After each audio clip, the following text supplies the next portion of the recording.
sketching semicircles. So obviously a semicircle is half a circle, and let's look at the equation of a circle. So it's x squared plus y squared. We'll just look at equals 1. And the equation of a circle is a little bit different to most equations because y is not the subject in this equation. Y is usually the subject in pretty much every other equation. So let's make y the subject and see what happens. So we can minus x squared from both sides. Now we can square root both sides. So those will cancel out.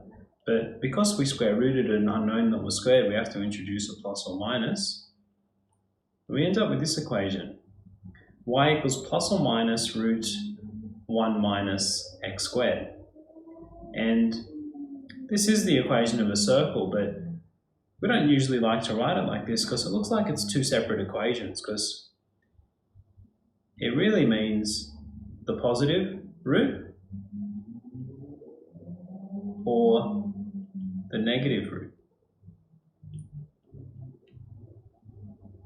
So let's draw out this circle. Let's sketch it out. So we have our radius of 1, so it's centered at the origin, so it's just cutting through 1, 1, minus 1, and minus 1. And when we made y the subject, we got two different equations, the positive square root, and all these values of y are positive, and all these values of y are negative, which means that the positive square root values are all the values of y that are positive. And the negative square root values are all the values of y that are negative. And this is actually the form of equation when we have a semicircle. So it's when we make y the subject. So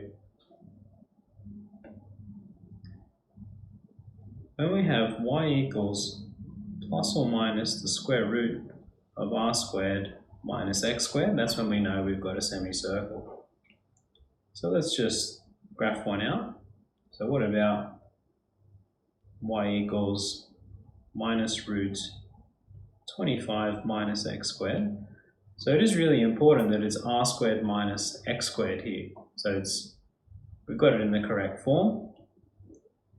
And these ones are all centered at the origin, all these semicircles. So let's go ahead and sketch this. So the first thing to notice is that it's a negative root, so we've got the bottom half of the semicircle centered at the origin, and its radius is the square root of 25, which is 5. So we know this one's cutting through 5, minus 5, and minus 5.